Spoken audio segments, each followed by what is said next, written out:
Hello, everyone. Welcome to this episode of Cerberus at the Improv. I'm Payman Ascari. I'm joined here with my friend Tim Lee. How's it going, Tim Lee? Tim Lee is good. Still working to find that one ring. If I have to learn a new name every time, you got to start paying me more. I'll pay you twice what you're being paid now. You know, it's still not. There's no difference. Andre, how's it going, man? I'm doing fine. Thank you. Nice day today. Yeah, it is. It's a nice, sunny, warm day over there. Oh, now it is minus 15, but this week it was minus 28. But we didn't beat the record of Alberta. It was cold here too. Gas and oil, Alberta. So we're gonna start the episode with some sad news, some somber news. We will no longer be using Justin Trudeau as our national punching bag. So we will not be mentioning him in a negative tone ever again. And now, if my co-host would join me in a moment of silence.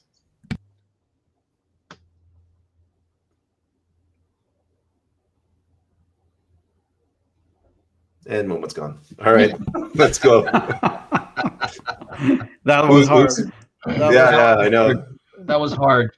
That was the end of an era. Who's going to be the new punching bag, Pierre Poilievre or Mark Carney? Carnival. No, the new punching bag actually sitting as leader of the country, Poilievre. I wanted to say, it cannot be a woman, but depends what we think. Or how do you define a woman? Well, who's the man in the Poilievre household then? That's a good question.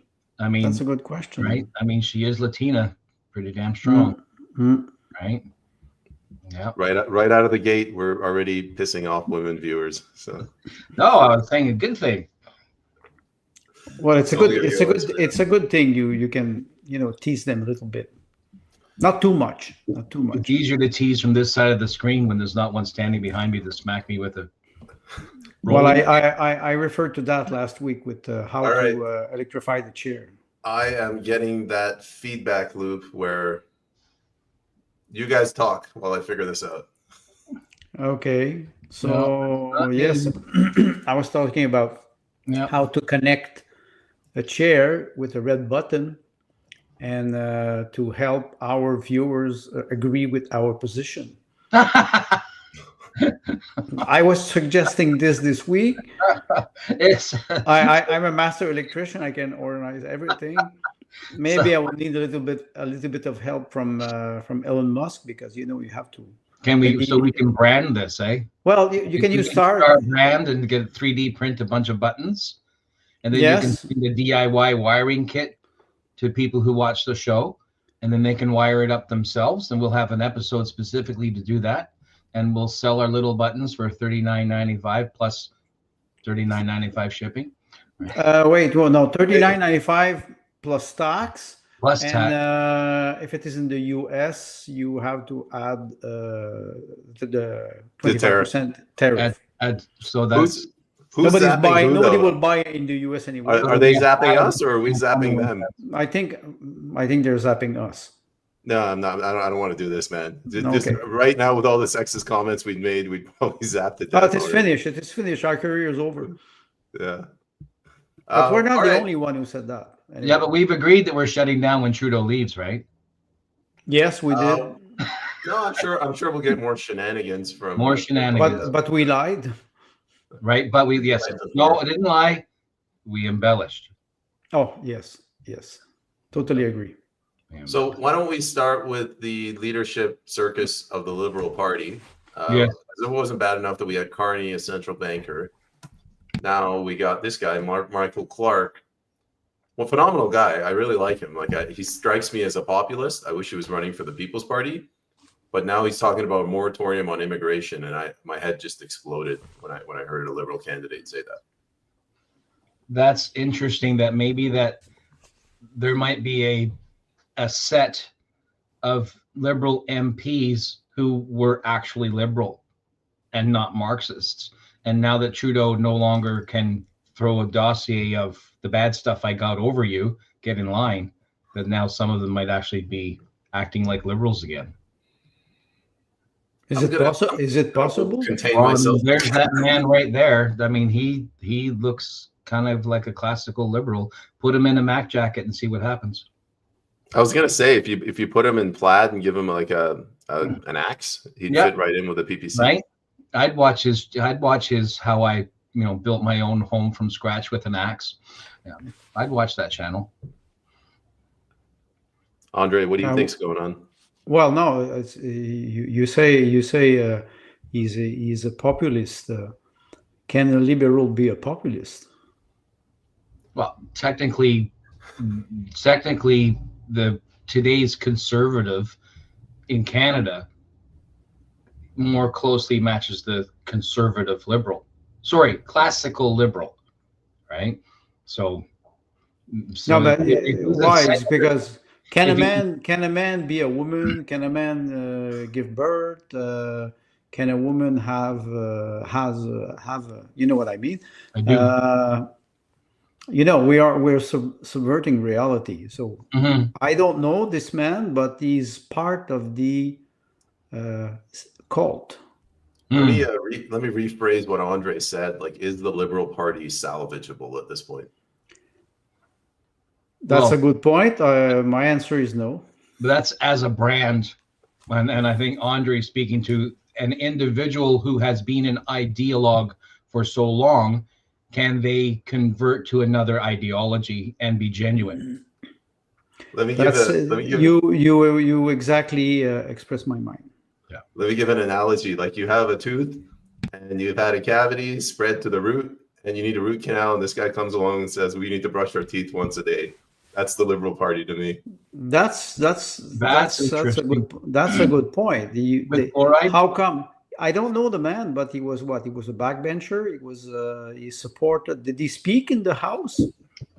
So here's a question: where did he find $50,000 and 300 signatures to get on the list of runners?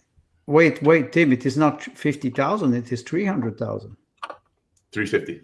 $350,000 plus 300 signatures. You sure? Yeah. It's only 50,000. Damn, I will go tomorrow. No, right? It's $350,000. It's $350,000 to enter in the race. Yeah. I can take a mortgage. I still need a signature. Oh, wrong, Michael Clark. I still need the signature. It's not the money that's the problem. Is the signature. Not a very flattering picture of him here. Who is considering us from 1918?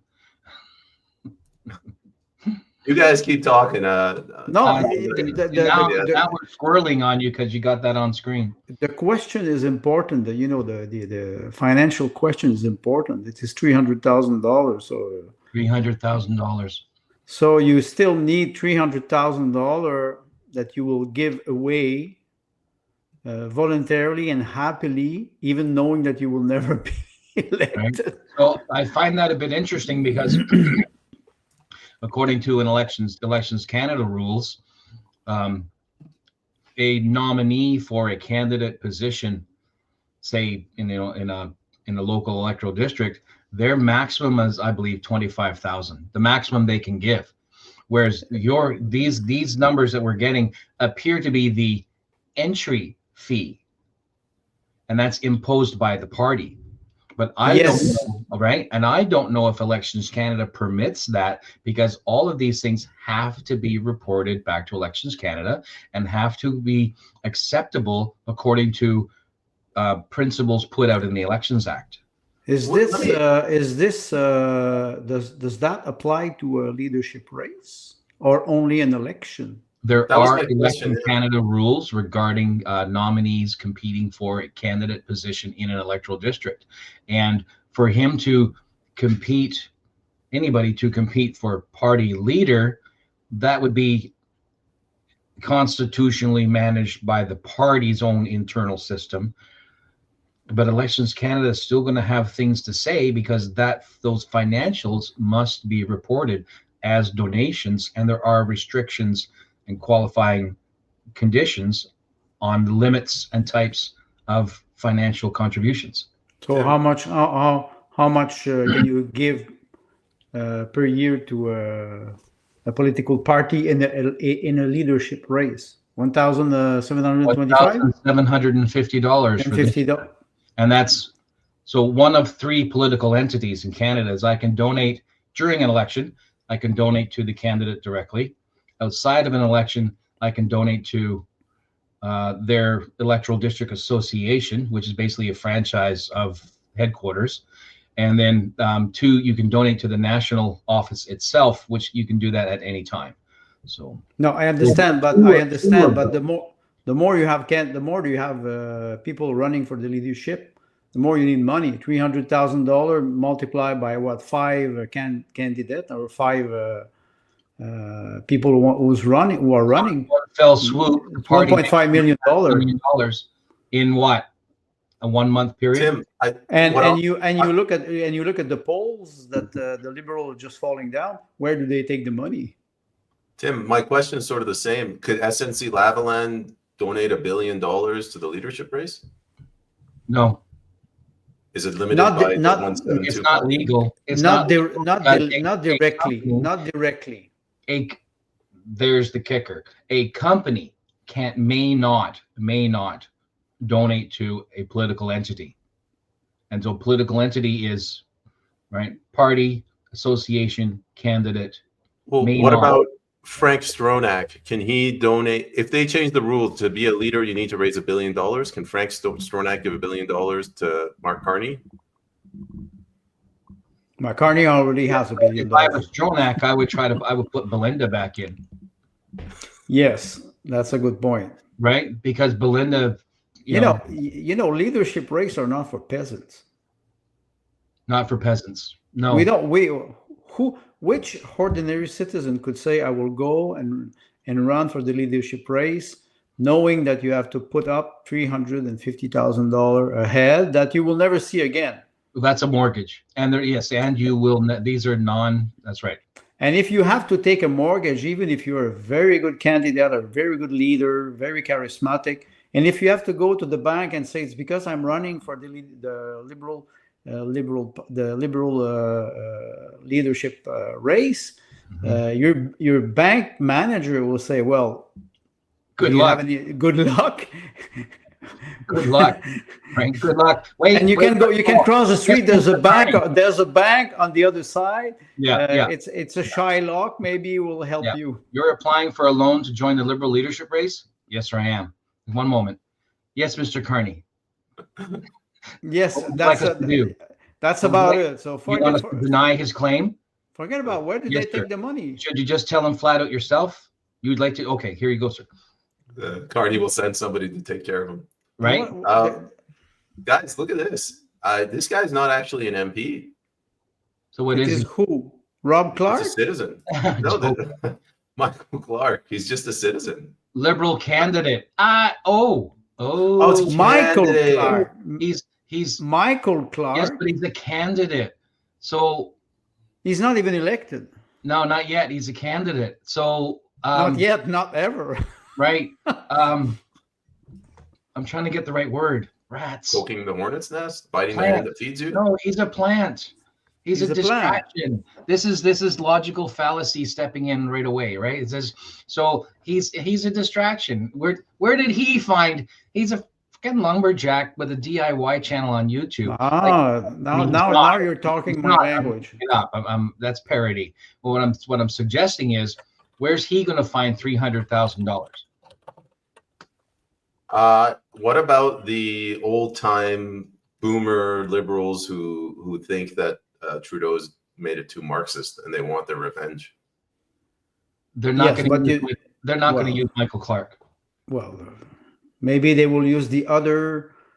I would want someone who's at least familiar with parliamentary process. We saw the other person. I will say woman. Because we have two gender now. It was more birthing person. Yes, she is a member of parliament. And who is she? I don't know. A sitting member? I have no idea who these people are, but before anyone in the audience goes nuts, she is actually natural born Canadian. Yes, but look at her profile. When is she an MP? Is she a sitting MP? Wow, look at that. And it's in blue. Tailblazer, hotelier, philanthropist. Oh, philanthropist, that's I like. Huh? She's a That's philanthropist. that's a bit of a Philanthropist, mistake. Yeah, blue. motivational speaker, running to be. Is she Is a she member an of parliament? She's Is she a not. sitting MP? No, she's not. Wow, looks like this is a conservative ad. No, it looks like the Rada in Ukraine. Really?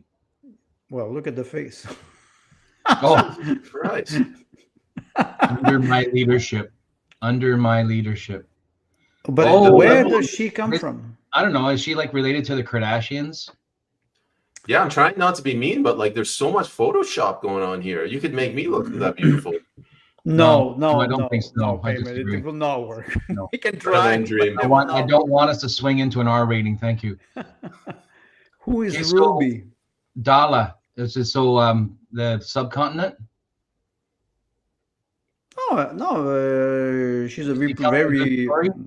My camera's in the way of my screen. Is it? I think you know if she Inner is city neighborhood. going for that, it means first that she has the money for. Here we go. the Three times member of parliament from Brampton, Ontario.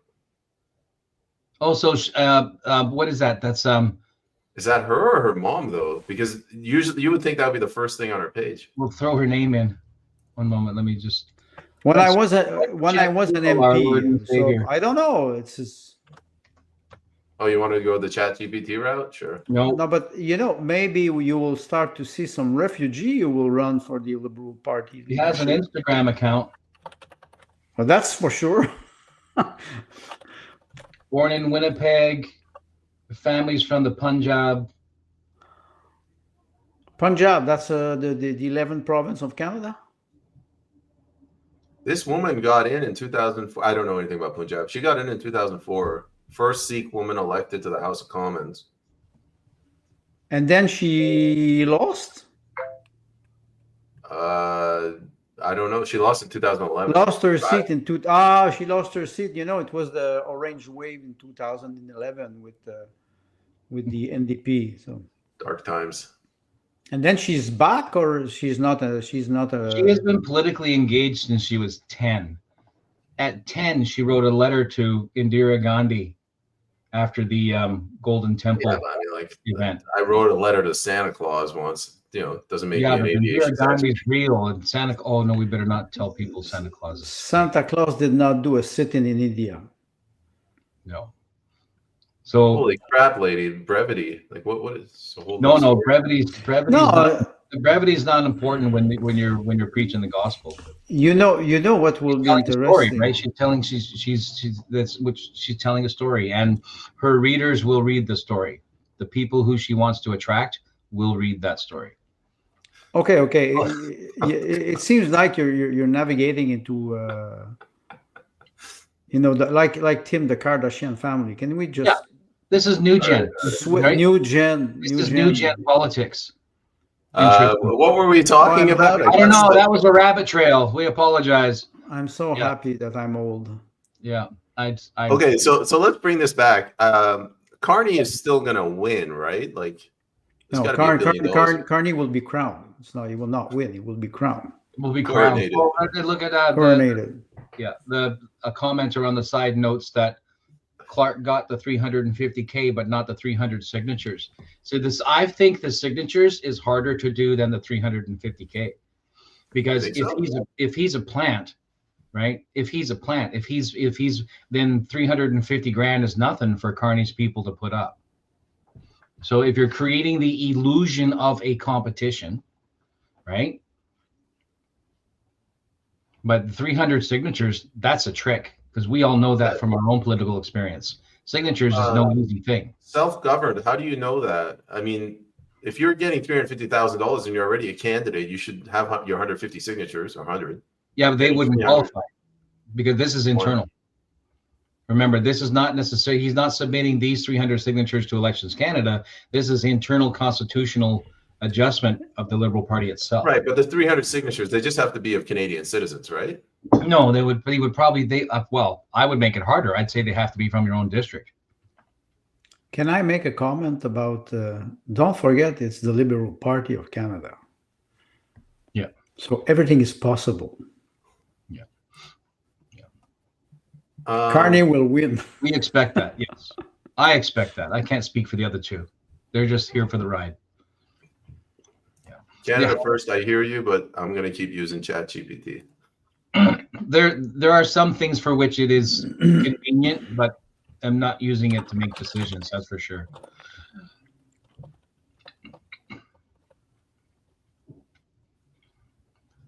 And I wish I could just talk to ChatGPT. Yeah. 360 from registered liberals. Oh, 300 registered liberals. Wow, this is a high barrier. 100 from 3 different provinces or territories. Oh, that's good. That's good. Well, so spreading it across, which makes it, a high barrier, right? And keep in mind, this is not an Elections Canada rule. This is within the party itself. Okay, my question is, this is based most probably on the Constitution of the Liberal Party of Canada. If they have one. I suppose they have one? Every federal party has a constitution. Every federal party has a constitution. Has a constitution. It's a question. Well, because they are required to have a constitution because they are actually. No, my question is: all federal party have? Do they all have a constitution? That's a different conversation. But that's my question. Well, except for the PPC, which is more of like a closed party, the Conservatives have to have one, right? Okay, we don't know. A political party is required to have a constitution because it is actually a registered society. It is a unique form of a society in that it is a political party, but the same basic requirements remain. Okay, why I asked the question is because if you have a leadership race, you need requirements. Yeah, and so so they would probably the executive of the Liberal Party probably had a special meeting where they opened up the requirements, and they all agree on it. They agree, done, close it up again, go back to business. You know, we said that we would observe 1 minute of silence because we would not talk about, quote unquote, but I think now his ghost is haunting us and we keep on talking about the liberals. We keep talking because you're right, it's his ghost. It's his ghost. Yeah. Let me read. This seems profound. Trudeau Sr. also resigned, then returned with a majority, same playbook. That's come on, that's a curse. Please. Minister after the Progressive Conservatives led by Joe Clark won a minority government. However, the Clark government fell later that year when the opposition parties defeated the budget in the Commons. Trudeau called for another election, which he won the majority government in 1980. Yes. Anybody follow what he's getting at? Yes. I do, but I don't. It's the same game, but the Conservative Party of Canada is projected to be more than 240 votes in the next election. And the Liberal Party is going to bleed heavily. So to death? No. Oh. Not to death, because Mark Carney's money is in it, right? The Liberal Party is propped up by too many external agencies. His personal money or the Bank of Canada money? Bank of England. Bank of England, yes, exactly. The City of London, all the boys, right? So it's interesting because sooner or later, I made this comment about Trump. Sooner or later, the gold electric plate begins to wear off and you see the base metal underneath. Sooner or later. And that's just natural course of time and action, right? So are we seeing a similar thing happening? Are we seeing a similar thing happening at the executive and stakeholder level in Canadian politics, where their puppets have run out of steam? The people are no longer buying the Punch and Judy line, right? Where the two puppets, nobody believes them, nobody accepts them, nobody listens to it anymore. So Punch and Judy are done, right? And Punch and Judy, of course, being Trudeau and Freeland, right? They're done. The shine has come off the party. They had to actually bring in actual handler, Carney, although some might suggest that he's not smart enough to be a handler, but an actual handler. And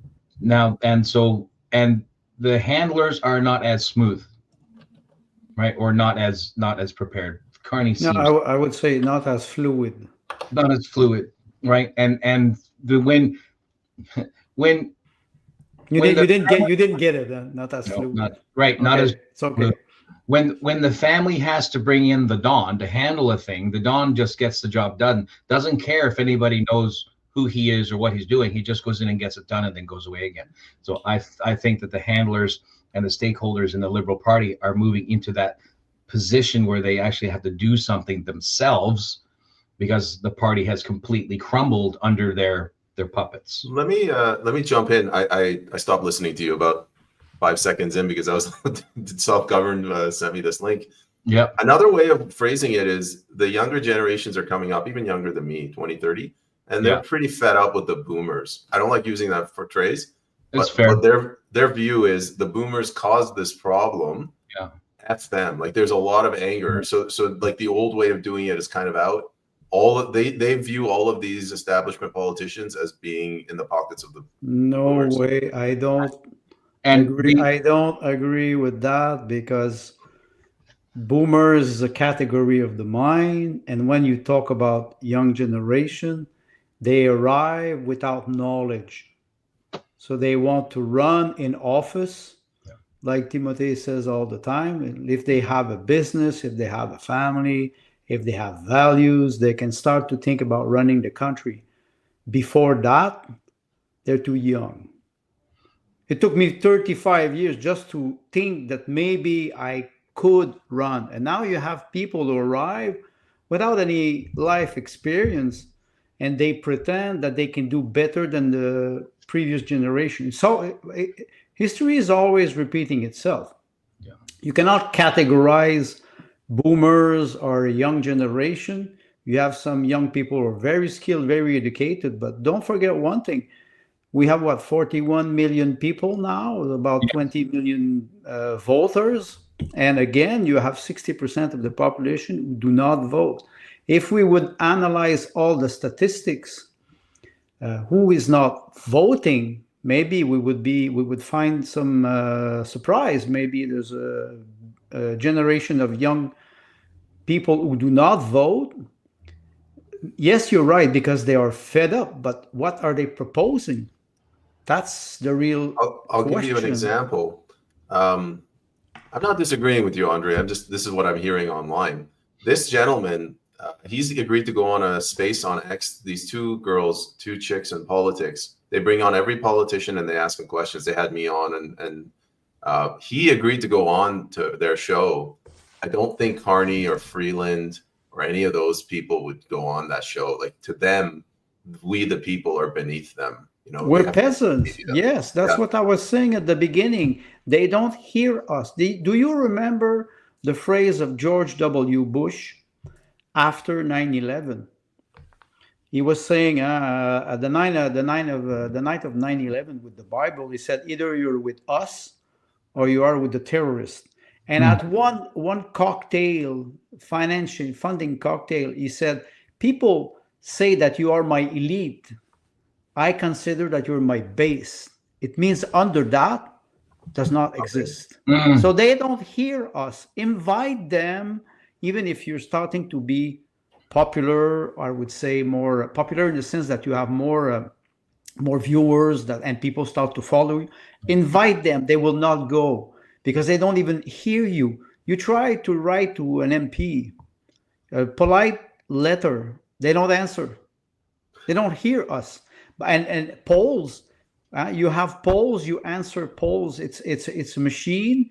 Nobody calls you. Nobody asks you your opinion. When you have writings, they are rigged with members of the party.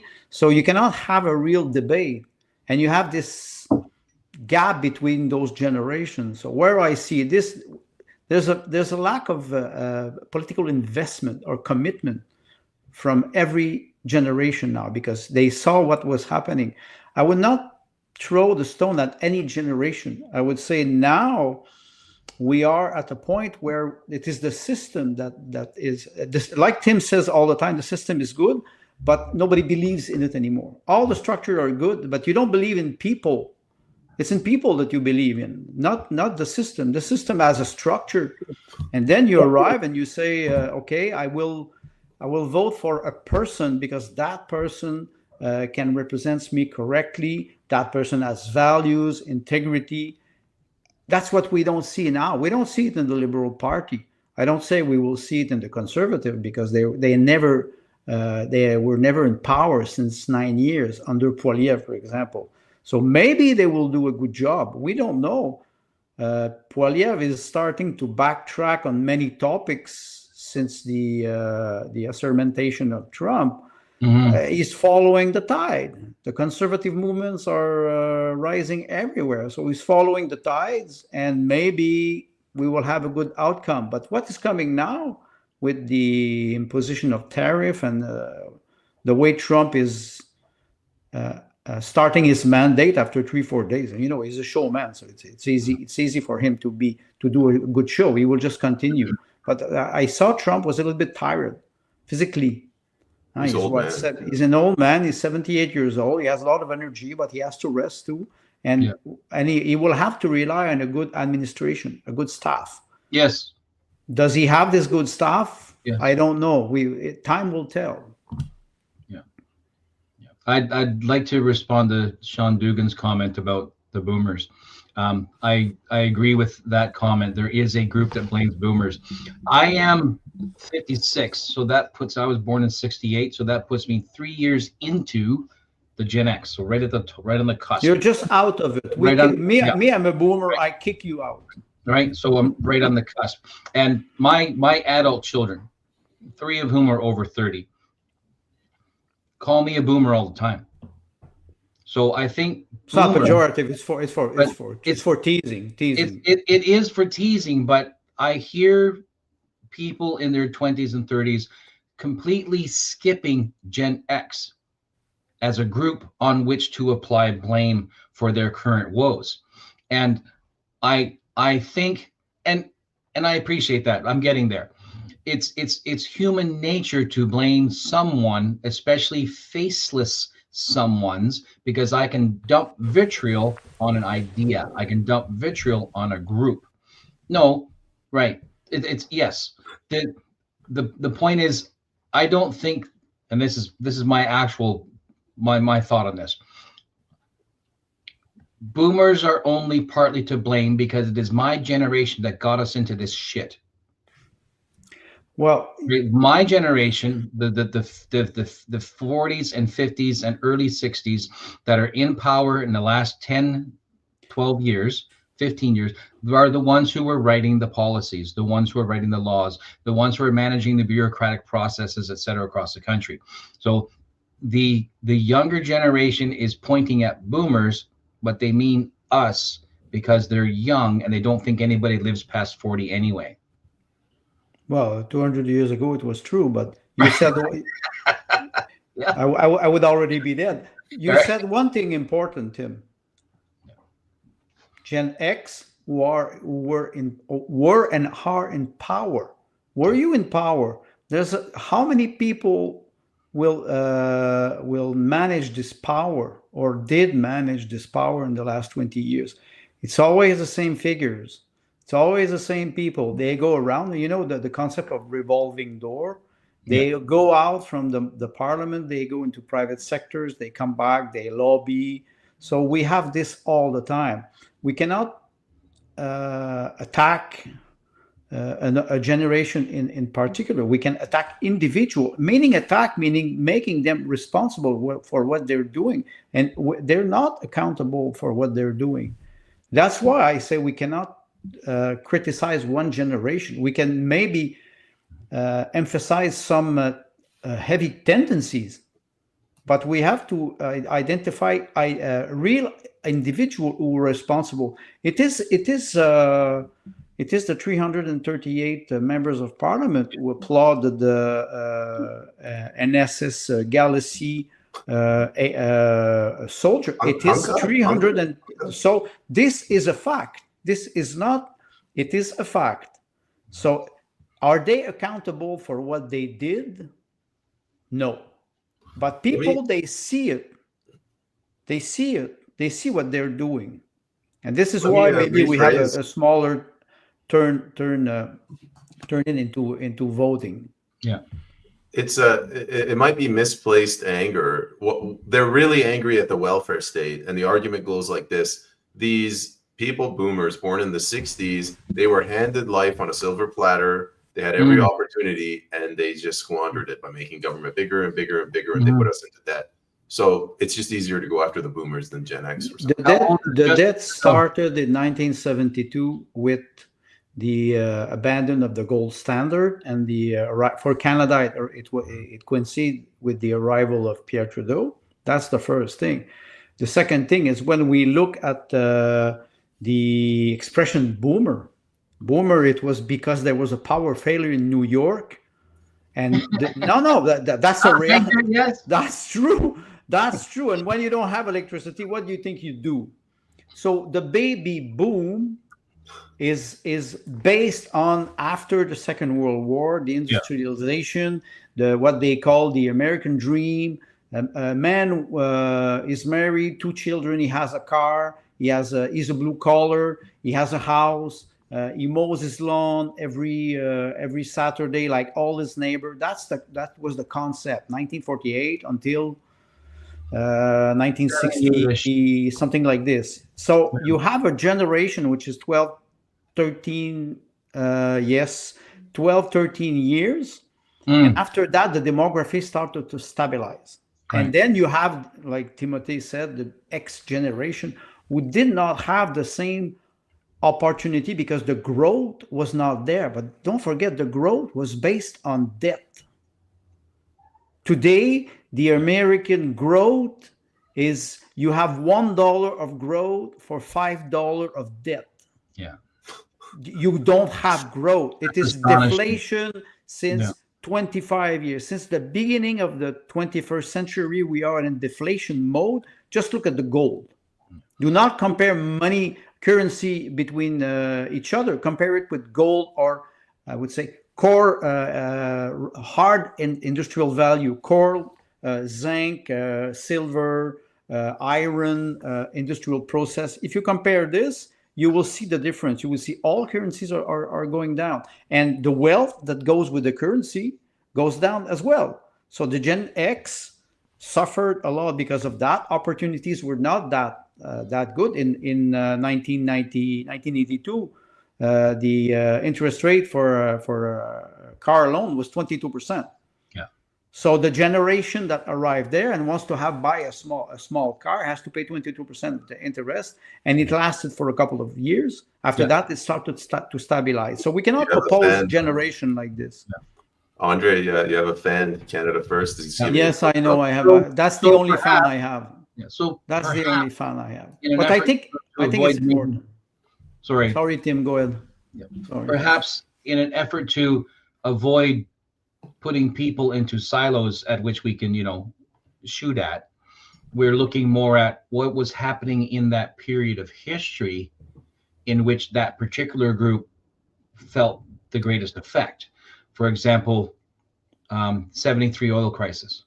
Oil crisis, right? the first shock. The first, right? So, and then also all the mini stock exchange 1979, 1980, right? yes. All the mini collapses, which most of them happen on Thursdays, go figure.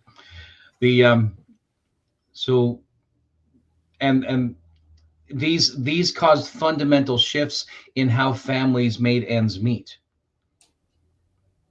Right? So the oil crisis changed how families made ends meet. Because if you go on the internet, you can find all the pictures of gas stations closing down and only 1 or 2 gas stations being opened up in an entire region in a city, and lineups for a mile back. And we haven't experienced that, not in my lifetime, but I was a very, very young child. So perhaps rather than identifying people groups, like you're saying, is it, boomers or Gen X or millennials or whatnot, perhaps we're really looking at what was the adult or the young adult, right? The family development stage in that time period. Am I explaining this effectively? Right. Yes. So right? So for me being born in 68, 73 had a very clear impact, because my father and my mother, that was just after he took his papers from the military. We had just moved back to Newfoundland, and I had myself and my younger sister. So there's your typical boomer, because dad was born in 45. So there's your right, very No, beginning, he was even before, because the boom, right? usually the boom starts at 1947, 48. So right, just a little bit before. right. But I agree. So that picture of my father, and my mother was trained as a nurse. So here you have a veteran and a nurse and two young children under the age of, so 73, I would have been 5, right when that happened. So the exact picture of what, if you were to do an infogram, that was my thought, that was my family. Payman, you are out of this. You're not a boomer. You're considered what, Generation Z, I think. It's what, I don't know. It's not. I think I'm a millennial. because it was millennial. No, you're millennial. They were born in Millennials were born after 85. After 85, So what am I? 85. 85. Yeah. They're now okay. in 20-year groups, Okay, depending on who's making the scale. Usually we use in literature we use 20 years for a generation. We try to use 20 years. It can vary a little bit. Why I say this is because when we compare generation, don't forget that in the 60s, why I refer to the death is the 60s, you had a father who was able to sustain his family of 2 children. That was what they call the ideal American family. And he was able to sustain his family. He was able to buy a house. Oh, thanks a lot. And after that, after the sexual liberation, which brought women during the Second World War, women started to go to work because the men were supposed to be up front, on the front line, and they needed labor.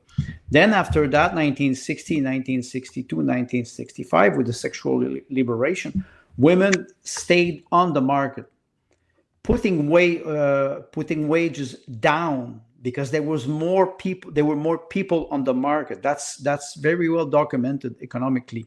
So, and after that, when the wages go down and you start to think that you say, okay, a family, father, mother, husband, wife, they both have to work to have a house. 1980, 1985, they could still do it. Look at it now. Even with 2 income, they cannot buy a house. So of course they're angry. Usually when you see progress, you will say, my children, immigrants, they think like this. They immigrate because they say, I leave a country where it is difficult. I leave my culture. I leave my identity, and I go somewhere else. And my children will have a better future. The immigration in America, that was always the idea. But now the generation who arrives, they say, wait a second. I have 2 income. They have both 2 incomes. They cannot achieve a house. And they ask themselves, they want to find a responsible. They need to find that's normal. There's a problem. You need to find somebody who's responsible for the problem. I think we should avoid accusing each other and try to find cause in the structure of the system and the people who brought us there. And there's a lot of them we should question them. The journalists do not do that. I wanted to jump off what you said about immigration. This guy, Daniel Thierry, he's the former CEO of the BBC, and he put out this post, I believe, yesterday. So he was endorsing this gentleman, my interpretation of this, and he's asking people to go and help him raise the money. And then today, this is the gentleman just shared this link with me. He came out and he said that he didn't get the 30 signatures because moratorium, the whole immigration issue, mass immigration, is not a ballot question. What do you guys think? Like, do you really think that this policy is not something that they can sell to the Liberals? Maybe not. Maybe not. Maybe you don't forget that there's the Liberal voters. We talked about it many times. There's a lot of Liberal voters that are from the immigration. They arrived here. Their arrival were facilitated by the structure. So of course they will say we will support the system or the people that help us arrive. So if you arrive with another idea, or if you try to put the problem of immigration on them, the burden on them, they will say, wait, what do? We don't want that. So maybe it will be something that will trigger them off. It is a possibility in the Liberal Party. I would not say for the Conservative, and most probably not for the NDP or the People's Party, but for the Liberals, they rely a lot on, they push the immigration policy since 10 years and much more. The multiculturalism ideology needs that to fuel itself. Tim, I guess my question, I'll rephrase it and I'll let you answer. Was this a swing and a miss? Like they tried to recapture the Liberal Party and make it a common sense party, and this guy just failed? I'm curious about the mass immigration statement. That's like, as put on my analyst hat. Why is that included in the update? Because previous it's just an update. So why is? Sorry, maybe did you hear this gentleman's this little segment? Do you know what it's about? Oh, that's okay. I should have explained it. He came out and he said, quote, "We need a moratorium on immigration." Yes, I get that, but I'm wondering why Tyree chose to add that third sentence when it doesn't appear to be related to the update. On X, people react a lot. It is not, they write comments. We do it, you do it, Payman does it, and I do it. It's not a good argument. I think he's following the tide. Everybody is now trying to point the responsibility in one direction, and they always target what they call immigration for good or bad reasons, because we understand now. Even Donald Trump said it. He said, can you fix your border problem? If you can fix your border problem, we will not impose 25% tariff. Meaning that, can you stabilize your immigration? It doesn't mean that you will stop it. And I think one of the executive order is starting to talk about how we can stabilize it. That he was not threatening people. He was explaining to leaders of Canada, can you fix the problem? And I think that's a bad, I would say, I think it's a mistake. They use the word immigration like it's an empty word today. It's an empty word. You can use it in practically any situation, any context, and that's not good, in my opinion. 2015, 2016, the Liberal Party was using language like refugee and asylum seeker. So they were using known definitions and classifications. As they moved along, the word refugee slowly morphed into immigration or immigrant. And to make matters more soft, right, that you can't be against immigration because I'm going to add these two more words to add guilt on it if you do, he added women and children. The family reunification. Who are we talking about? Trudeau.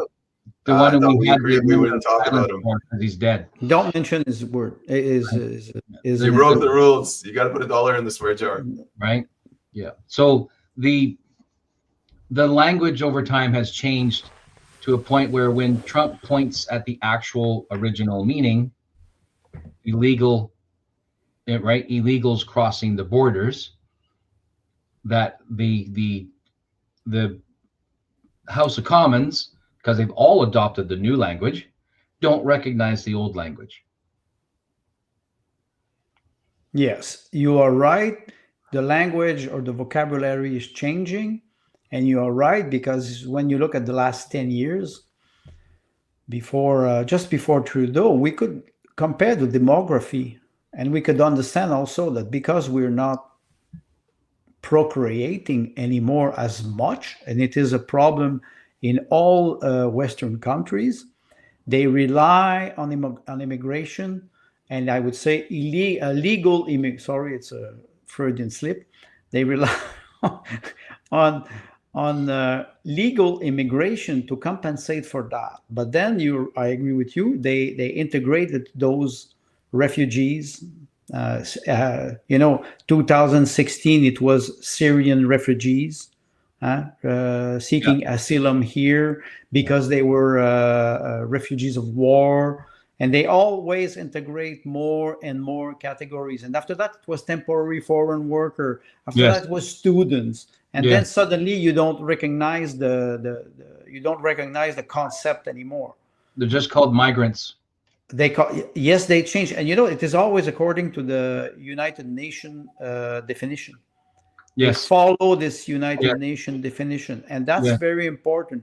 If UN forces a definition on a country, you don't have sovereignty. I'd like to respond to self-government's comment about Canada said okay to border security. I just want to share a little tidbit that relates to Canada's commitment to respecting and doing its job of border security. The drones that the Canadian border security agreed to apply to the Canadian border as part of the management program were drones they intentionally bought from China. Why? What that means is, and the American border security said, "Are you kidding? That's Chinese. No. Untrustworthy source. We absolutely not. No." But Canada can say, "Yes, but you told us to get drones. You didn't tell us not to get Chinese drones," and that means it is intentional. So they are going to comply with the requirements and appear to get along, but they are intentionally sourcing those support materials and logistics that will be refused as a qualifying material to be used to satisfy the American Border Patrol. It's intentional. So the news will say the news will say they complied. They won't tell you that the materials were refused. Are they just doing that to piss off the Americans? Well, see, they're not doing it to piss off the Americans. They're doing it to satisfy WEF. WEF said, keep the damn borders open. You must maintain pressure and continue to push to crumble Canada from within, and that border must remain permeable. So no matter what you do, you make that happen. So that it's very much like a Cold War attitude, right? Right. It's very much a Cold War behavior, right? I think this is for you, Tim. And like I said, this is my opinion, right? This is just my opinion based on, an analysis of political behavior, right? So WEF, UN, same thing in my opinion, right? Because WEF is an underling of the UN. It's more than that, because now that Trump has opened his fool mouth and made that ridiculous statement, he's actually generated an undertone of interest from among Canadians who have actually in an instant flipped from being Poilievre supporters to Trump supporters. We don't want Trudeau so bad that we'll take Trump as our next prime minister. And so completely bypassing Pierre Poilievre and the Blues. Right? So I think he started out making a sideways joke using the inference of 51st state or tariffs, using the tariffs comment to actually push Canada to secure the borders, to prevent the flow of fentanyl and other illegal drugs, and to prevent the flow of illegal immigrants back and forth across the border. I think that was the original intent. But if you had given such an ultimatum to a country on your border, and their executive, Canada's executive, looked back at you and said, "You're the bad orange man. You're the bad orange man, bad, and we're going to retaliate. At what point in time do you say, you know what? Fine, be that way. Go to Andre. Andre, what do you think? Sean disagrees with Tim. Well, I have to agree with what Sean is saying about the geopolitical shift, the behavior. Don't forget that we have practically 4 years with the conflict in Ukraine, now more than 1 year with the conflict in Gaza and what happened in Syria. I think the idea of border, we say that the 20th century was the centuries of nation. We arrive at a time where people are starting to understand that they can start to shift and even threaten borders. So what, because we say, okay, secure the border, I agree with Tim, it comes from the idea of leaving the border open, post-national state, and that was the agenda of the World Economic Forum. Yeah. But now we arrive at the time where what would be the question to what is our national security? We need, what's the prerogative of federal government? Money, currency, securing the border, the army.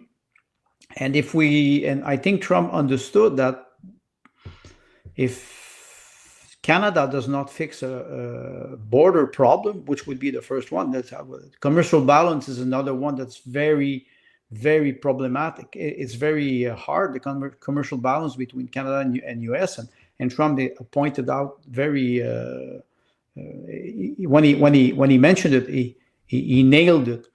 But we're not protecting our borders as a sovereign country, because I think the geography will change in the next 5 years, at least 4 years, because Trump has 4 years to act. And don't forget, I was mentioning he's 78. So first of all, it's his last term. And he has 4 years to change the shift. After that, it will freeze. We were talking about the hot war, then the cold war, then what we thought was peace, but because of high inflation, I think we are arriving at a time where actual actors, they think with old behaviors, they think with an old psychology. Maybe the new generation will arrive with new ideas and a new way to see the geopolitical reality. But the old actors, they all behave the same way. They all behave the same way because they're used to have a certain geography based on border, national security, commercial balance, or commercial exchange, economical agreement. I remember NAFTA. Now, who's talking about those agreements? Mexico said that they would comply with Donald Trump because they want to keep a good relation, but they're more sovereignist than Canada, from what I see. I think we will see big geopolitical change in the next few months, not years. I think we arrive at this time now. I don't say how it will go, because now I see all the prime minister in Canada, provincial prime minister, who are they're not acting rationally. They're reacting. They're afraid. They're not leaders. Let me just jump in. I want to reframe this for the Canadian audience, what's going on in Canada. So right now, the wild card is kind of Pierre Poilievre. He's looking at Carney. Carney is trying to water down the Marxist message and say, we're not Marxist. And then this other guy comes in, I forget his name, the lumberjack guy, who tries to Michael Clark. Michael Clark. He tries to make immigration, a moratorium on immigration, an issue, and it falls flat on his face. So now, like, what's going to happen next? Because Pierre Poilievre, is he going to adopt the Trump policies, or is he just going to keep looking to polling? Let me draw an imaginary future out of the elements that I see here. If I was the United States, I would not need to do any legal activity that would promote absorbing the nation of Canada or its pieces into the United States. All I really need to do is come to an agreement where where Canada allows me to take a more proactive or a more aggressive stance on border control, and then I would push that into including Arctic security, solid, right? And then Canada had 15 years ago, 20 years ago, proposals on the table to put in 3 deep water ports in the above into the Arctic, the Northwest Passage area. So then Baffin Island and one near Iqaluit, I believe it was, and another over the Yukonish area toward Alaska. And those were deep water ports to do 2 things. And one was to promote Canadian sovereignty, to establish by having permanent naval bases in those 3 deep water ports, Canadian bases, and to facilitate commercial traffic, because the new super containers do not fit through the Panama, and the Panama cannot be widened anymore, and has a bunch of other infrastructure issues that are simply not going to be addressed.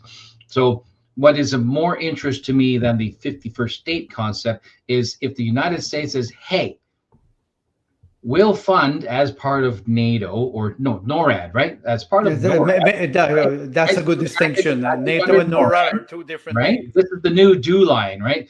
GEW, let's not. So this is right. So we'll package under NORAD. We will help you construct these facilities in exchange for 100 years of free access for our super containers. And in so doing, an increasingly insular United States, because it's moving into an era of protectionism, closes or manages traffic in Panama because they come up with some other arrangement with them. And who's going to stop the U.S. if they literally park their navies at the entrance and exit of these major routes? Nobody, right? So my thought is you could have a bloodless coup that would actually benefit Canada by turning Canada into a vassal state that retains its identity. I could compare what you're saying with Canada and Quebec. The fact that Quebec always pretend that they were a distinct society because of language and because of this one of the 2 founding people. That's interesting when you think about the alliance between the United States and Canada and the Arctic. Yeah. It gives a possibility, without losing an identity, a historical identity, without losing this identity, but with regaining a stronger alliance. I will refer to the 5 Eyes. You remember the 5 Eyes? They wanted to exclude Canada from the 5 Eyes. You have to tell the people what they are. The 5 Eyes, you have, if I'm not wrong, Australia, you have United States, Great Britain. There's another one. Which one? I think it's New Zealand. New Zealand. Why? Because all the base or the port or the harbor are in the ocean, Australian Ocean. And it is a way to have a presence to not to threaten China, but to watch China. The 5 Eyes, and Canada was excluded from that. Why I talk about the 5 Eyes? It's because it's an alliance. It's a military strategy alliance. It doesn't mean that Canada, because it was excluded, could not be part of a economical alliance, like you mentioned, Tim. These are forward operations. Yes, and that's why I think, I don't know if Trump understands the shift. And you mentioned something very important. You said protectionism. Yeah. That goes against globalism. That's right.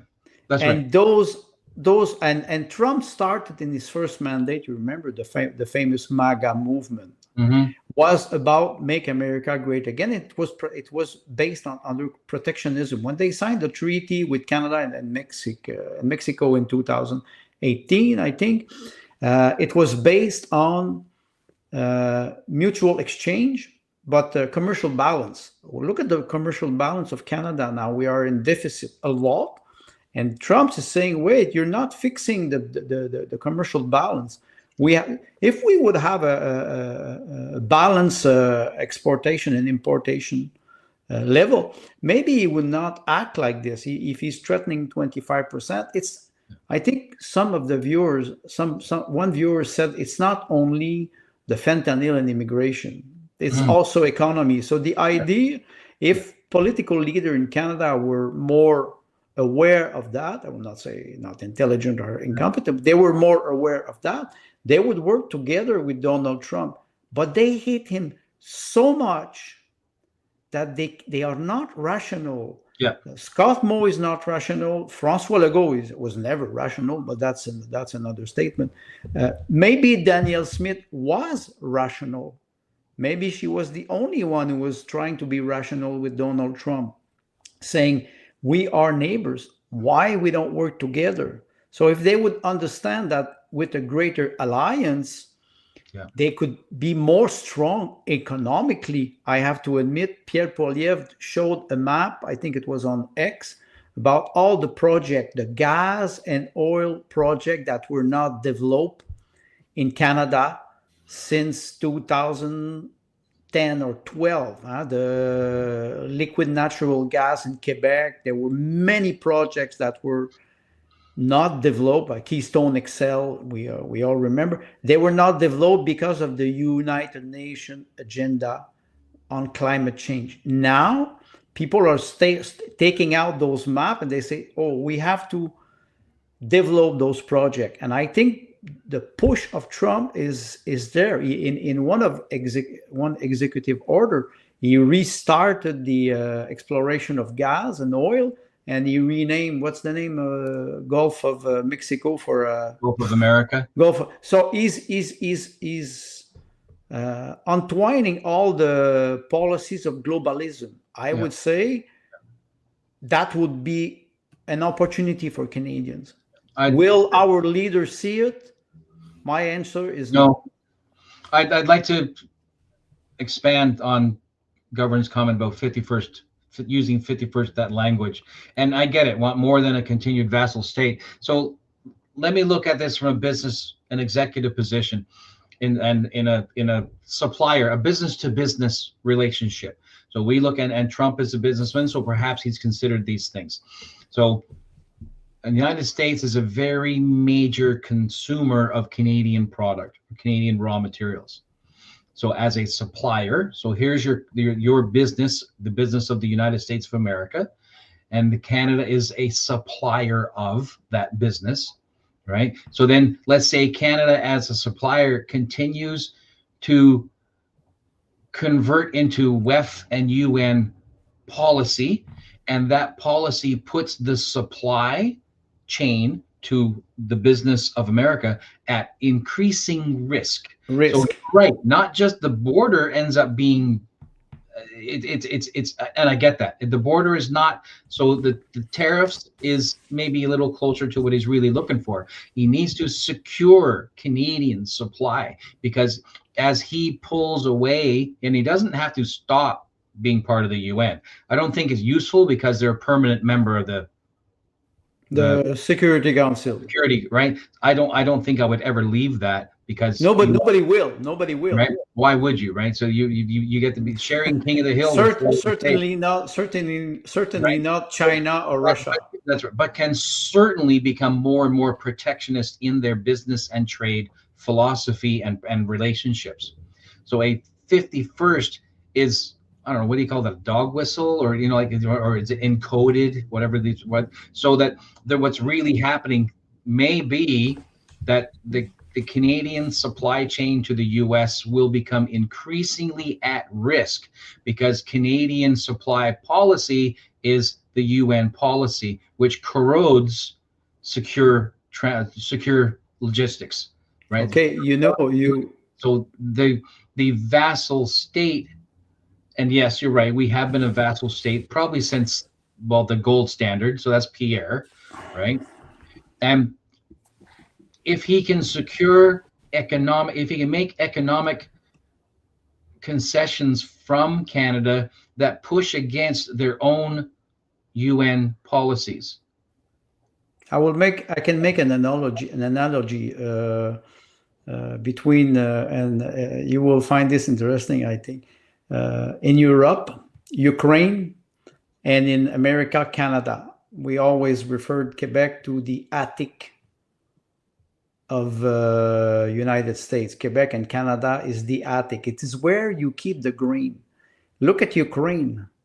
Ukraine is the biggest country in Europe. It is. In terms of natural resources. I will not even talk about lithium. I will talk about we'll talk about gas. Or you can understand lumber. Russian gas, but you have gas, you have coal, and you have agriculture, and it is what they call the attic of Europe. That's why Russia is so eager to keep its zone of influence. Canada is the attic of United States. Natural resources are incredible here, and you're right, Tim. If he does not secure that, it will put at risk the security of the United States. I think policy of protectionism will include Canada and Mexico. And Mexico, whether they like it or not. That's what I feel. That's what I see now. Maybe it will take time. If Canadian leaders understand that, they will not freeze themselves into their hate for Donald Trump. If they are real leader, and I think they are not, because they're not rational, they will continue to push back. And instead of trying to negotiate, even if you understand that you negotiate with your neighbor is more powerful. If you are rational, you can have some gain. You can say, okay, you want to have a win-win agreement, give me something so I can help you. If they don't do that, and I did not see a lot of prime minister in Canada who did it, except maybe Daniel Smith. I was going to add, a lot of people, well, online at least, or just generally people, they've been so pissed off lately that they've been lied to, and they put their faith in one leader and the leader lies. They're waiting to see if this whole thing about Trump trying to stop globalism is real, or if it's just going to be another Obama that gets in and promises prosperity and peace and liberty. And he's just another communist. Well, they don't have to wait long, because his first 100 days will be up before Canada goes to the polls. 3 months, exactly. Right. And so then the question here in Canada is, what will the relationship between Trump and the government look like leading up to the election, keeping in mind that the Canadian Parliament goes on holidays for 2 months in the summer, 2.5 months. It's already on holidays now. Right. They're already, because of the prorogue. It's right. So he's not able to get any forward activity, and he can't even have a committee. We're 100% prorogued, right? 100% on pause. So he literally forced the entire nation, not just the American government, the entire nation, forced them to wait while we get our shit sorted out, right? That's a quarter. So, and then what happens before the election, and how's Paul Revere going to respond to him after the election? So when Paul Revere steps into the prime minister's seat and the men in black suits come in and say, okay, you've been a good boy and now's your turn in the barrel, so this is what you're going to do, and we want you to push back against Trump, because that's what they're going to All right, let me put it this way, another way. You said when Pierre gets in. I'm going to say if Pierre gets in. So what happens if Carney is the leader? They shore up support from the Liberals that hate conservatives more than anything, and they cheat somewhat. And if he gets in, what is Trump going to? Let's just assume he gets in. It could happen. I mean, Liberals hate conservatives. Liberals will not win the next election. What's Trump going to do? Well, first of all, I think Poilievre would win if there is an election. Yes. But maybe he will not win with a very big majority, a super majority. Maybe he will have a majority. I think the Liberals now, they are in damage control. They try to avoid oblivion. So they try to get out of this global agenda, and they don't know how to do it. Yeah. Don't forget now that because the government is prorogued, the House of the Parliament is prorogued, everybody is in the electoral campaign, even if it's not official. You understand what I'm saying, though? Like, if Trump, if he's honest and if he's truly an anti-globalist, and Carney is a swamp monster, he's just a total globalist, what's he going to do? Is the CIA going to leak evidence of Carney on Epstein Island? I don't know, but you remember the behavior of Trump with Trudeau when it was the G20 summit in Quebec. And I remember at the time, it was 2018, I think, he shook the hands of Trudeau at the G20. It was in Charlevoix.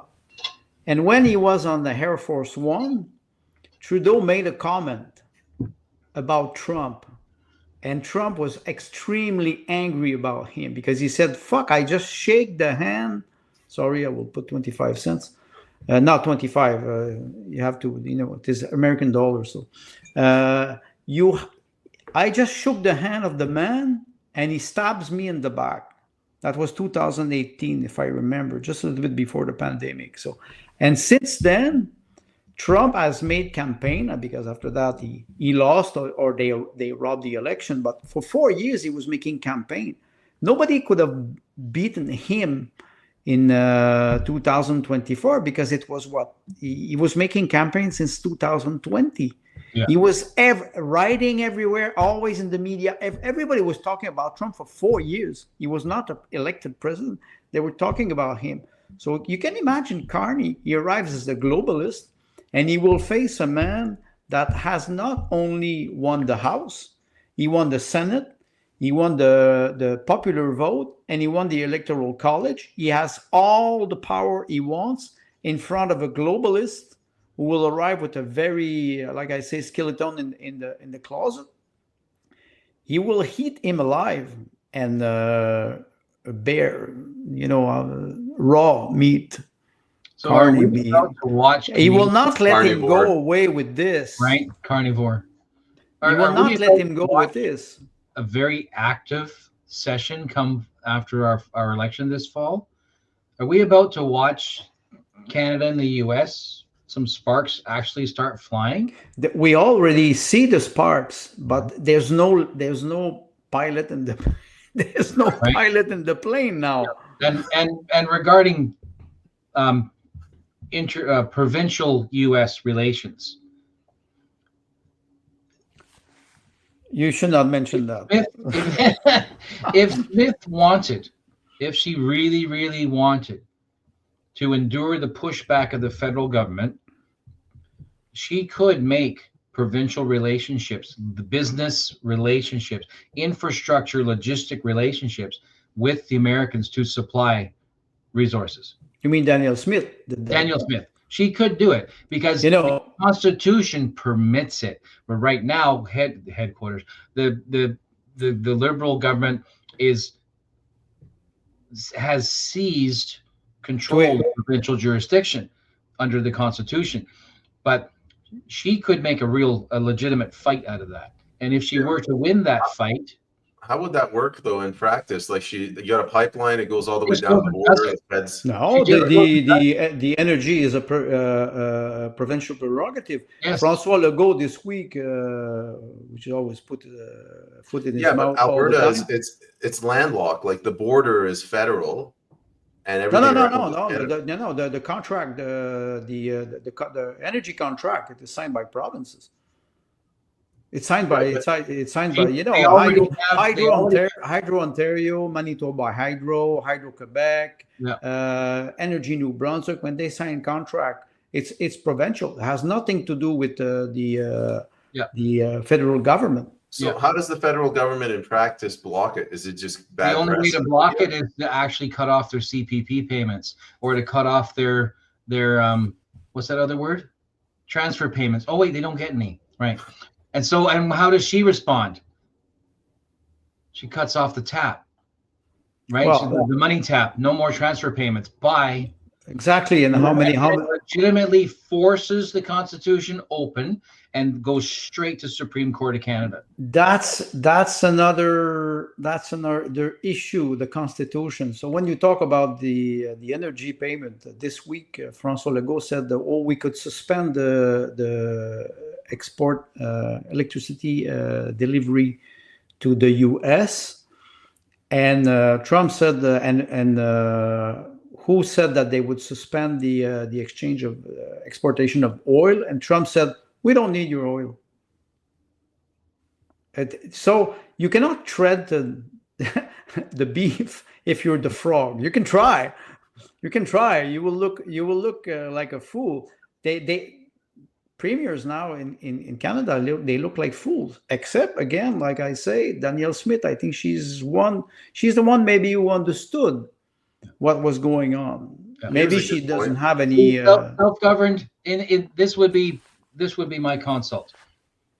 Go ahead, Smith, or whoever's managing the show in Alberta. Go ahead, Alberta. Go and finish your pipelines. Go straight into, is it Montana? Right? So just go straight into the States, make your arrangements, ignore Ottawa, ignore the frickin' government, because the Constitution is behind you on this. If they want to drag you in the court, so be it. Just keep doing business. Yes, that's it. You're right. Business is done. Right? While you're in court, you're still out there doing business. So who cares if you're not in favor? You drag it out intentionally. You drag it out for 20 years until there's a government or, an absolvent, being absolved into a mega nation or whatever you want to, right? So something to kick that can down the road. Who cares? Alberta needs to maintain its autonomy. I don't use the word sovereignty for provinces, but certainly autonomy. Has a right to manage its own autonomy under the Constitution, which also provides jurisdiction for that management of their own resources for the sake of their own citizens.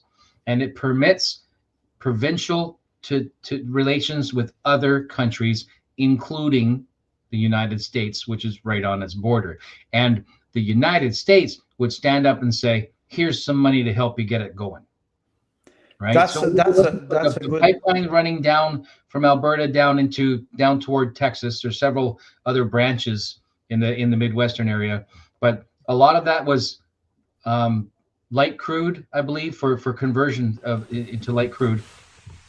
And then during the shale revolution, because Canada was too slow getting that production underway, a lot of that was converted to shale operations.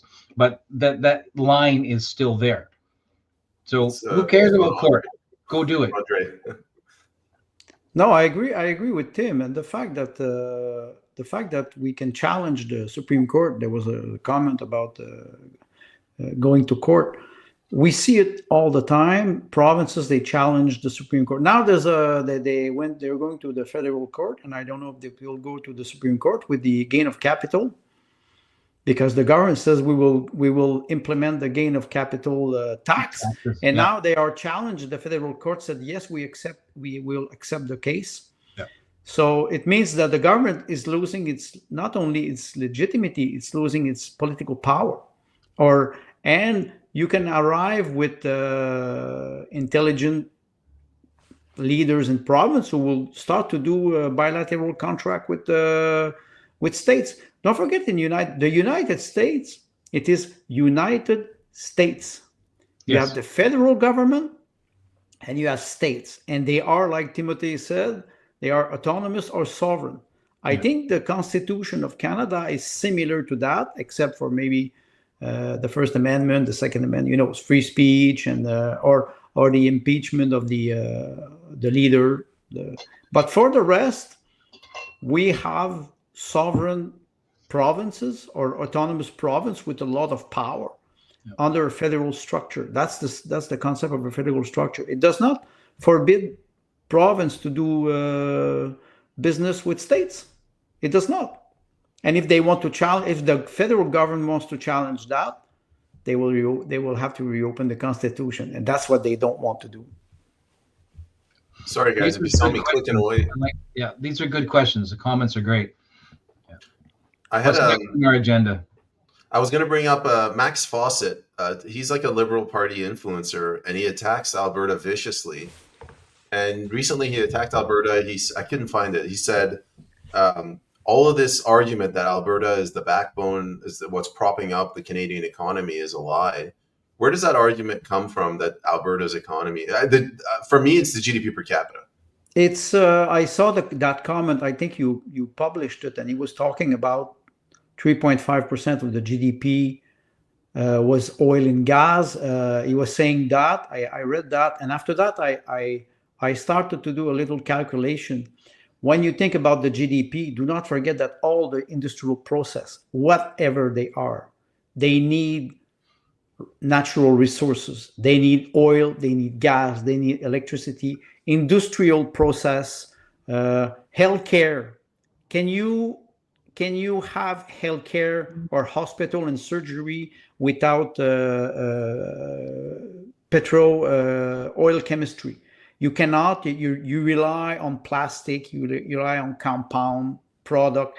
So it's not true that you have 3.5% of the GDP for oil and gas. It's much more than that. Even in Quebec, 95% of the electricity produced in Quebec is hydroelectricity. How do you think the James Bay was produced? With electric cars, with electric tractors or D9? It was huge. So the oil and gas industry is not 3.5%. Yeah. It's much more than that because it is present in any other process. Yeah. You do not have oil and gas, you do not have the level of wealth that you have today. Yeah. That's simple as that. That 3.5% number reveals an intentional manipulation and omission of key data in that set. That's we talked about this 2 or 3 weeks ago regarding the consumer price index. Remember, right? With a similar thing with the consumer price index is being manipulated and misrepresented intentionally because it's literally ignoring bread and milk. Well, you know, the GDP index is the index that is the most used, and it is the most the one that is the most misused. Yeah. Because we always rely on that, but you could rely on, there's one thing that's very important. The number of the level of energy that you spend. And you look, there was an economist, there's an economist in France, he was observing China, and he was looking at the number of terawatt hour that were increasing year after year. And he says it does not corroborate with the level of growth in China. He was comparing the number of the raise in electrical energy compared to the growth in percentage, 5, 6, 7%, and there was no correlation. And he was saying, how can we have this level of growth without the same level of growth in energy? So the GDP is one indicator. It's not accurate. And there's a lot of economists, they rely only on that to, like Tim said, to manipulate data. Alberta is maybe the only province who's advanced enough in oil and gas to be able to support and sustain all the other provinces who would develop their industry. That would be, if Alberta was had to be something, it should be a leader to help all the other provinces develop their natural resources. Are they ready to do it? That's the question. And what's the first word in GDP? Like growth. Gross. So if I'm not including everything, it's not gross. It's not growth. Very definition of the concept. Gross domestic product. So anybody who manipulates any single set of data that contributes to that is lying. Self-governed is right. No one should take that man seriously. So anybody who intentionally manipulates the formula to support their position is acting in bad faith. Well, that's very important what you're saying, because economists, they use those data. If they are wise, they will show, they will mitigate a part of the importance of the GDP. And they will be able to replace it and use multiple data,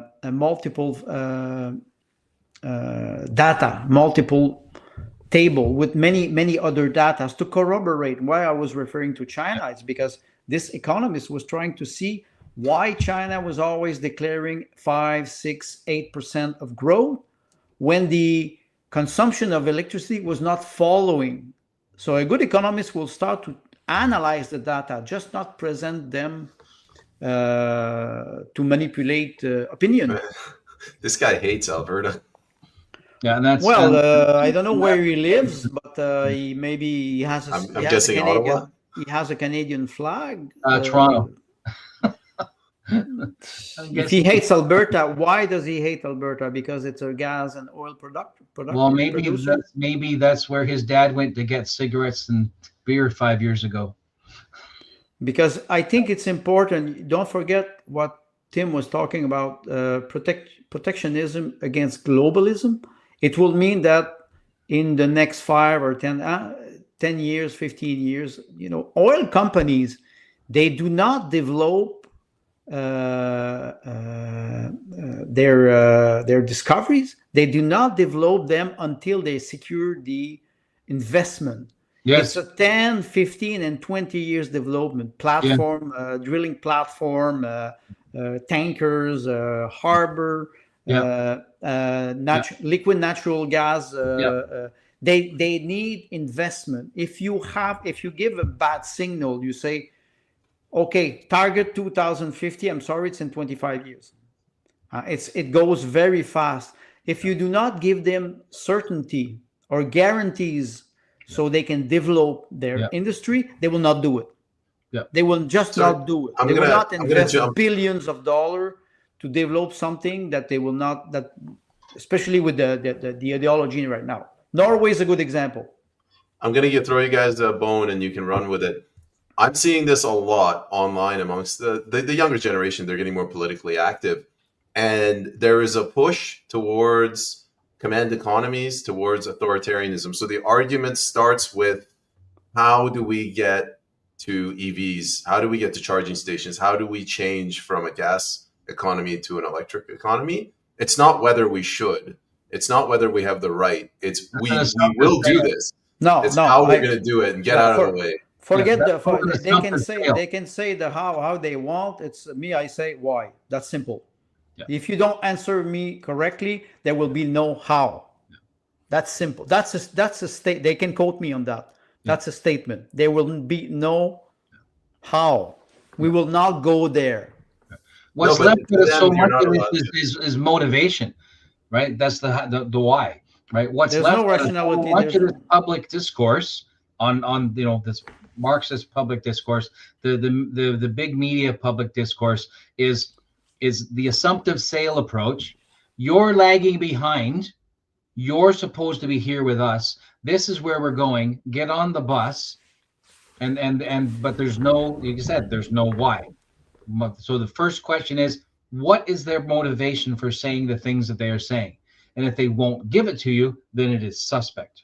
It's suspect. This week it was -25 and -28 in Quebec.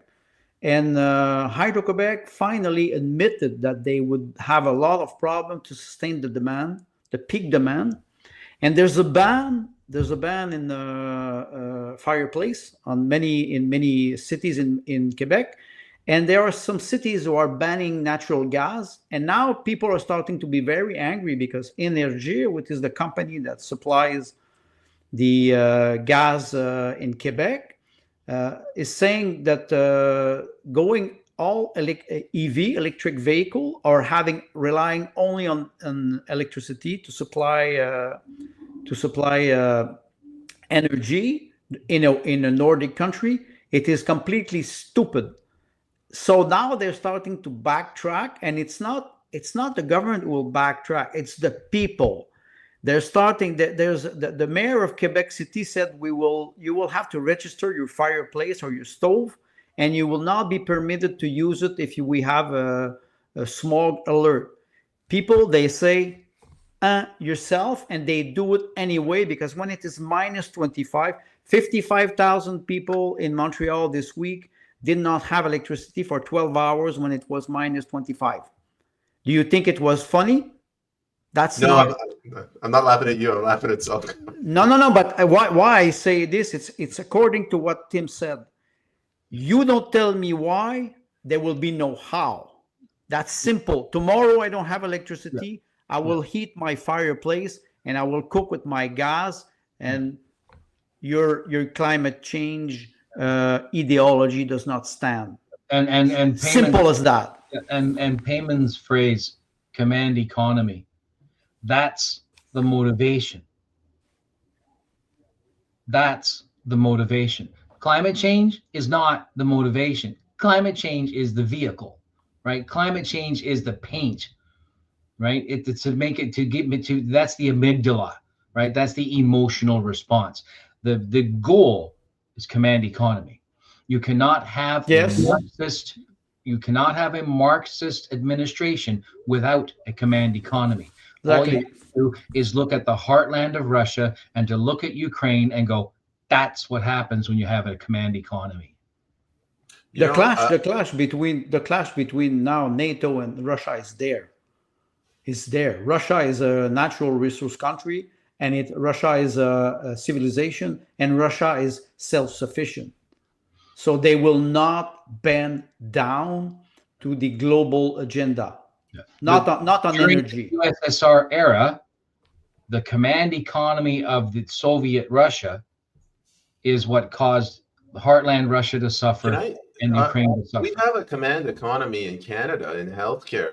If you look at how they bill, so stitching the leg, I don't know, it's like $35. Like they have, it's a command economy. We have it here. Yes, you're right. We're a socialist democracy, right? We do, because we're a socialist democracy. Social democracy, right? That's no. You have the my childhood. Since my childhood, we've been using that phrase. Social democracy. You have the worst of the two systems. You have socialism, which doesn't work, and you have a fake democracy, which does not represent. You have the association of two false ideology. René Lévesque was a prime minister of Quebec. He was talking about the independence of Quebec, and he was saying, we will have sovereignty association with the rest of Canada. Wait, you're sovereign or you have an association? You cannot have both. You're sovereign. So social democracy is a way to implement socialism and to make people believe that they decide. That does not work. You know, people see it, and because I'm out there on the front lines, I'm talking to voters, they see it. So many times people tell me the problem in Canada is not mass immigration, it's the welfare state. We were talking about boomers earlier, it's the welfare state. It's just socialism that's gotten away from us. And now nobody's free. Nobody can work or breathe or produce. In my last essay, I wrote, we had the welfare state. Now we have farewell state. And but you know me, I'm a writer, so I like to play with words. But the idea is there. We pretended that we could support everybody, that the government would be like a good father. Wait a second, when you're 20 years old, you start a business. Your father kicks you out and say, go get married, start your business. I can help you. But you have to be independent and autonomous. The welfare state made us believe, even boomers too, many people, they don't have a good pension plan, and they arrive at 65 and they struggle.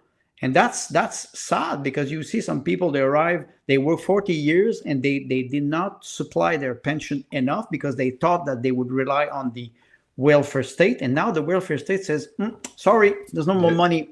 You know, Andre, quickly, I'll say this. I phrase it differently. So you said it's a farewell state. I say, begrudgingly, I say they were doing socialism right. Like they did socialism in a way that it didn't crush the country. But now they're not doing it right either. So now it just bankrupted us. It's a good way to see it. Yes, I prefer to add an addendum, and that is, collectivism need not be socialist. Go on. That's it. Collectivism, you know, it has a very thanks for joining us this week.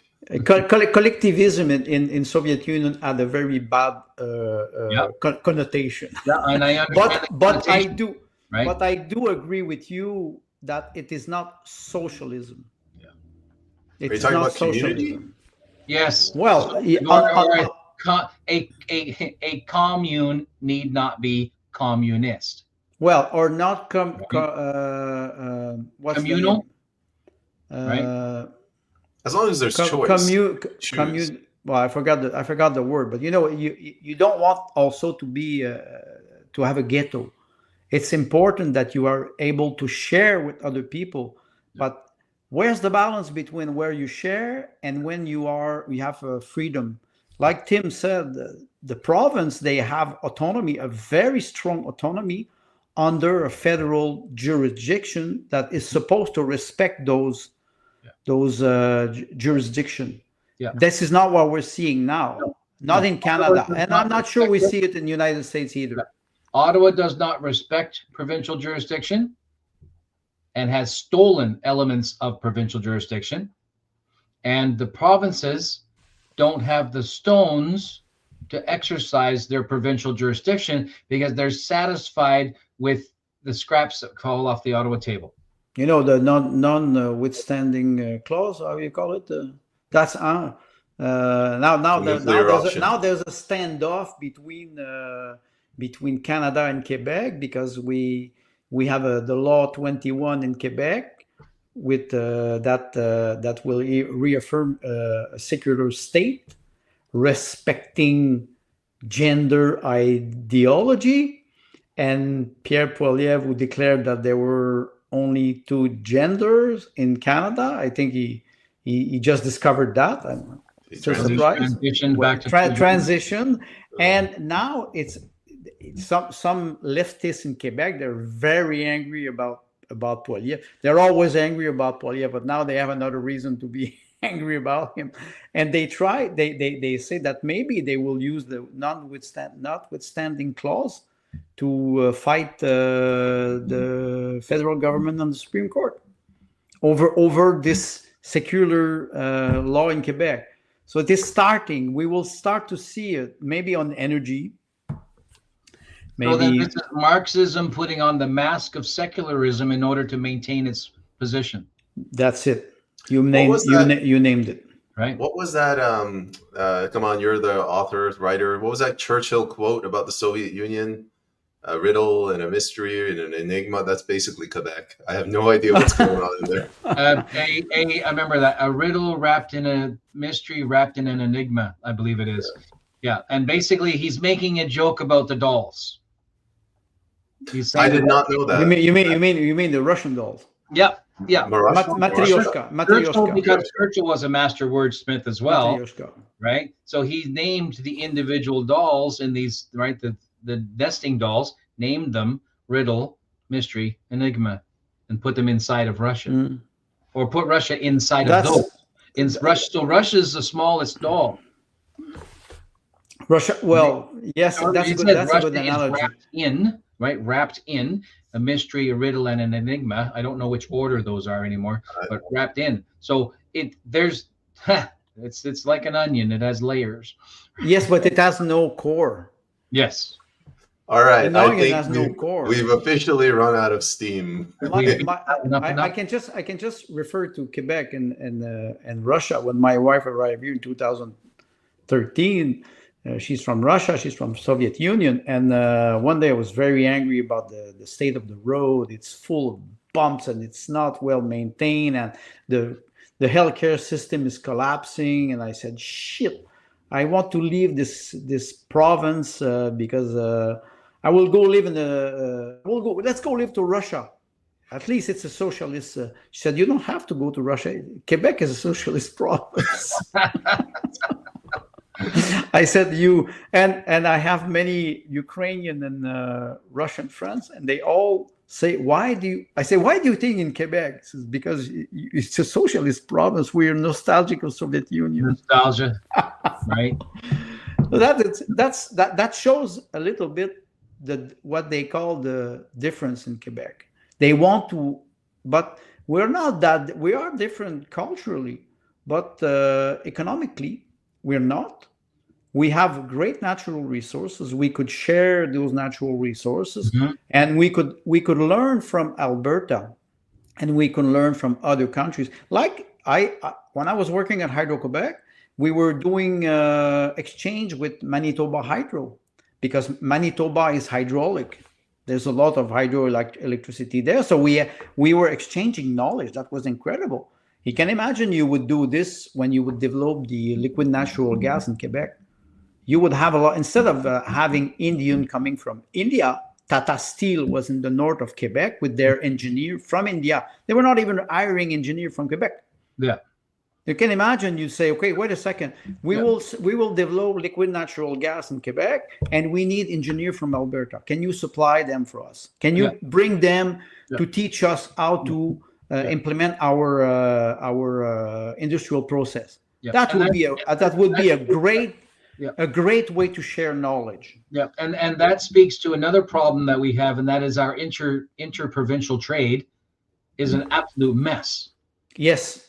Absolute mess. A red seal from Manitoba comes over to BC to work, and he has to retrain.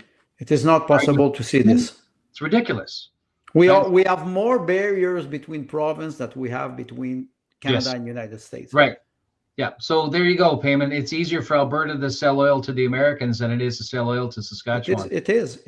I'm telling you, it's almost like we're not supposed to say his name. The gentleman in Ottawa is a CIA plant to try to break up the country. Yeah. Well, I think what we are seeing now with the election of Trump and the new administration will be a shift, and we will have to adapt. Forget about the tariff. I think, yes, maybe it will happen. Maybe the Canadian dollar will suffer. But Canadians will finally, I think, push their leaders to negotiate and to develop a great continent. America is a great continent in terms of natural resource and knowledge. But if they don't understand that, maybe it will be a populist movement that will arrive and that will say, wait a second, we will follow the natural flow of progress, which you need energy to have progress. You cannot develop your country or your economy if you don't have energy. What about green energy? We could fuel Canada on windmills, couldn't we? No, you cannot. Windmill is we talked about that. The amount of concrete and steel that you need, it is not efficient. They never take in account all the external costs. No, they don't take in account the environmental effects. We can do a program, a podcast on that. I could explain you. I was going to say, think about the Canada geese and the seagulls. That's exactly what. That's exactly. But not only that, the health effect. That's for the solar. The solar. It is sand. It is silice, and it is extremely. You need a lot of natural resources, oil and gas, to be able to do those solar panels. So it is not true that first of all, carbon net zero. That's a nonsense. Well, all scientists now, all serious scientists, they talk about this is a nonsense. It's not. It is a nonsense, and we are. My feeling is that we are starting to get out of this 50 years of brainwashing, but it will still take time. I'll give you some hope, Tim. When I talk to people, voters, climate change is not even in the top 5. Like, I haven't had a single voter tell me, oh my God, we're all going to die because of carbon. No, they don't care. They're tired of this BS. I think they start to understand that it was propaganda and manipulation. Yeah. You cannot mix climate, the change, the fact that the climate is changing, and you cannot put the burden on people. It doesn't work like that. This is simple thinking. Yeah, it's simple thinking. Would disagree with you, but Carney, we don't care what Carney thinks. We don't care. I'm not. And there's an interesting point. I don't care about what Carney thinks, because when people like Payman are out knocking on doors and talking to real people, the real people say, this is my pain point. And me, as a marketer and as a businessman, I'm interested in the consumer's view, not the competitor's view. Not primarily, right? The competitor I care about, but that's only for comparison of deliverables, right? But the consumer, I want to know what the consumer is feeling, because if I have a product, a party, for example, if I have a product, then I want to be able to deliver to the consumer what the consumer will actually purchase. right? So when the people say healthcare is a priority to me, right? Pensions are a priority to me. Employment is a priority to me. Housing is a priority. When they say things like that, trust them. I'm laughing because the Green Party, they got their work cut out for them in this election. They're like, guys, what the hell are we going to campaign on? They're going to have to go on like anti-immigration or something because green climate change is not that big. Moderates in the Green Party are shifting to other parties. Did you heard the declaration of Stephen Guilbeault when he's talking about the carbon tax? Now they're all changing their narratives, and it's even funny to look at them because they look like what they are. They're fools and liars. They're grifters. And they're grifters. And the Green Party was only I would say the most radical branch. Don't forget Guilbeault was part of Greenpeace, and he was arrested 20 years ago. Yes, in a manifestation. So yes. That's why when I use the word a cult, I think it is a cult. They cannot think rationally. They cannot think because they had the power to impose their agenda and their propaganda. Now it is changing. I don't know. I think the global agenda, I think Tim said that last week, it will mutate. It will not disappear. Let's not think that the war is finished. It's just starting. Yeah. We have to fight for. Let's give the last word to Tim. I have to go prepare for space. So Tim, sign us off.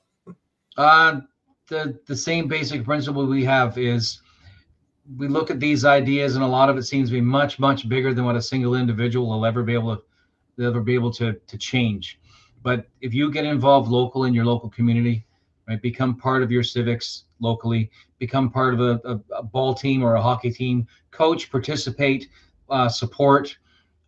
Boy Scouts, Girl Scouts, the Legion, be part of your local Royal Canadian Legion. Do these things locally that reinforces community at a local level, that re-engenders neighborliness, because this is what we are lacking at a national level. Reinforce these things, become active in your municipal government, your school boards, your provincial government. Participate in associations that are involved in civic and social activity. That's the best way to change is to change from the ground up. And if everybody across the country does that, imagine how quickly we can turn this around. Good stuff. I didn't listen to it. I was daydreaming, but thanks, Tim. All right. I guess that's it. Thanks to everyone for watching. Thanks to the audience. Canada First, self-governed. The other gentleman whose name I forget. Sean. We'll see you guys. Sean, thank you very much, Sean, Andre. We'll see you guys next week. See you next week. Appreciate it.